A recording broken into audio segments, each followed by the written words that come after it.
তো বন্ধুরা, এই ফ্রেন্ডটার সাথে দেখা করতে যায় আজকে কি হলো আপনারা ভিডিওতে দেখুন। আজকে আমি বাড়ির থেকে রেডি হয়ে গাড়ির চাবি নিয়ে বেরিয়ে পড়ি আমার ফ্রেন্ডের সাথে দেখা করতে যাওয়ার জন্য। তো আমি একা একা যাবো না বলে সাথে শুভকে নিয়ে আমরা দুজন প্রথমে পেট্রোল পাম্পে যাই, গাড়িতে পেট্রোল ভরে তারপরে দুজনে মিলে বেরিয়ে পড়ি যাওয়ার জন্য।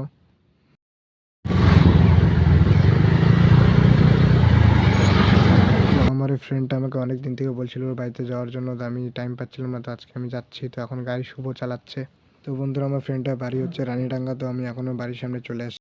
তো বন্ধুরা, আমি আমার ফ্রেন্ডের সাথে দেখা করতে আসি। তো ওর সাথে দেখা করে আমি ওর বাড়িতে যাই, একটু বসে বাড়ির থেকে বেরোয় দেখি ওর কুকুর আসে। তো কুকুরটার সাথে আমি শেখান করে তারপরে আমরা তিনজন মিলে বেরিয়ে পড়ি কোথাও ঘুরতে যাওয়ার জন্য। যেতে যেতে আমার ফ্রেন্ডটা বললো এখানে একটা কৃষ্ণ মন্দির আছে, তো আমরা তিনজন মিলে এখন এই কৃষ্ণ মন্দির আসি। তো আমরা তিনজন এখন এই মন্দিরের ভিতরে যাবো। তো আস্তে আস্তে আমি সিঁড়ি চড়ে মন্দিরের ভিতরে যাই। মন্দির যে প্রবেশ করার সাথে সাথে আমি ঠাকুরকে নমস্কার করি। নমস্কার করে আমি ঠাকুরের সামনে চলে যাই। ঠাকুরের সামনে যাই, দেখি ঠাকুরটা অনেকটা সুন্দর। তো বন্ধুরা, আমি ভিডিওটা এখানেই শেষ করছি। বাকি ভিডিওটা আপনার পার্ট 2-তে দেখতে পারবেন।